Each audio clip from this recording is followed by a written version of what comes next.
بسم اللہ الرحمن الرحیم۔ اللہ کے نام کے ساتھ شروع جو بڑا مہربان اور نہایت رحم فرمانے والا ہے۔ حضرت عائشہ صدیقہ رضی اللہ تعالیٰ عنہا بیان کرتی ہیں، رسول اللہ صلی اللہ علیہ وسلم نے فرمایا، جس نے ہمارے اس امر یعنی دین میں کوئی ایسا کام جاری کیا جو کہ اس میں نہیں، وہ مردود ہے۔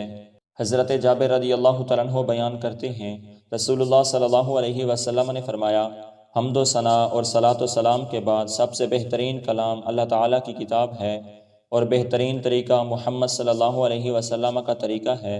بدترین امور وہ ہیں جو نئے جاری کیے جائیں، اور ہر بدعت گمراہی ہے۔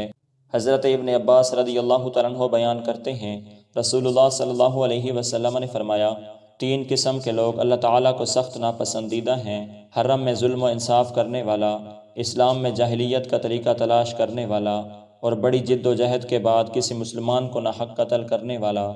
حضرت سیدنا ابو ہریرہ رضی اللہ تعالیٰ عنہ بیان کرتے ہیں، رسول اللہ صلی اللہ علیہ وسلم نے فرمایا، میری ساری امت جنت میں جائے گی سوائے اس شخص کے جس نے انکار کیا۔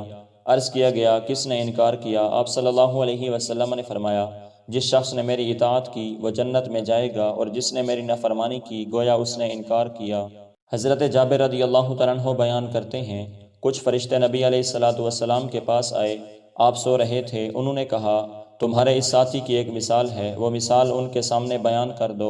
ان میں سے بعض فرشتوں نے کہا، وہ تو سوئے ہوئے ہیں، جبکہ بعض نے کہا، بے شک آنکھیں سوئی ہوئی ہیں لیکن دل بیدار ہے۔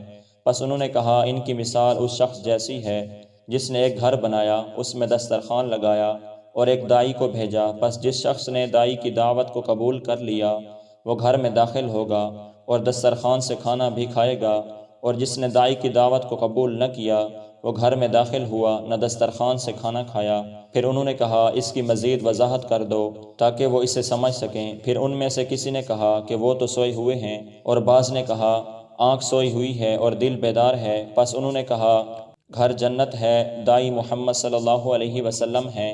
پس جس شخص نے محمد کی اطاعت کی تو اس نے اللہ تعالیٰ کی اطاعت کی، اور جس نے محمد صلی اللہ علیہ وسلم کی نافرمانی کی تو اس نے اللہ تعالیٰ کی نافرمانی کی، اور محمد صلی اللہ علیہ وسلم لوگوں کے درمیان فرق کرنے والے ہیں۔